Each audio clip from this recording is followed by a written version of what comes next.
In this video, I'll guide you through how to download a Replit project to your computer so you can save it, back it up, or work on it locally. We'll go step by step, and by the end, you'll know exactly where to click and what to expect during the download process. Let's start from inside Replit. First, make sure you're logged in and on the main Replit dashboard. From there, open the project you want to download. This might be something you created earlier or a project you've been collaborating on.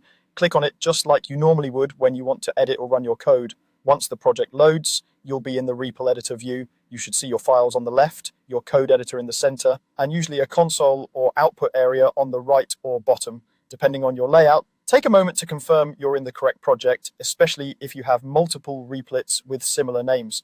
Now, look towards the top right corner of the editor. You're looking for the three-dot menu icon, sometimes called the More Options menu.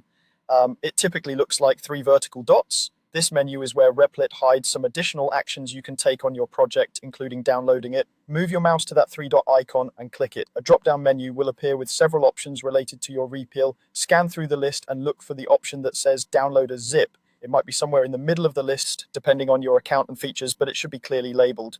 Click Download a Zip. As soon as you do, Replit will start packaging your project into a single compressed zip file. This zip file will include your project's files, such as your source code and other assets saved in the REPL. It usually won't download things like the online environment settings or server configuration that Replit manages automatically, but it will give you the files you need to open and edit your project elsewhere. After clicking the option, your browser will handle the actual download. Depending on your browser settings, one of two things will happen. Either the file will start downloading automatically and appear in your default downloads folder, or your browser will ask you where you want to save it. If you're prompted, choose a location you'll remember, like your desktop or a dedicated projects or Replit folder. The download time will depend on the size of your project and your internet connection. For small projects, it's usually just a couple of seconds. Larger projects with a lot of files may take a bit longer. Wait for the zip file to finish downloading.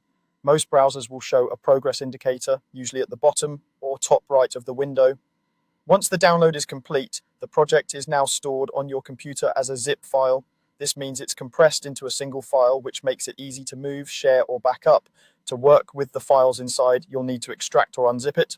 On most systems, you can do this by double-clicking the zip file or right-clicking and selecting an extract or unzip option. After extraction, you'll see a folder with all your project files exactly as they were organized in Replit. That's all there is to it. You open your project in Replit, click the three-dot menu in the top right corner, choose Download as Zip, and your project is saved to your computer. You can now open it in a local code editor, store it in version control, or keep it as a backup.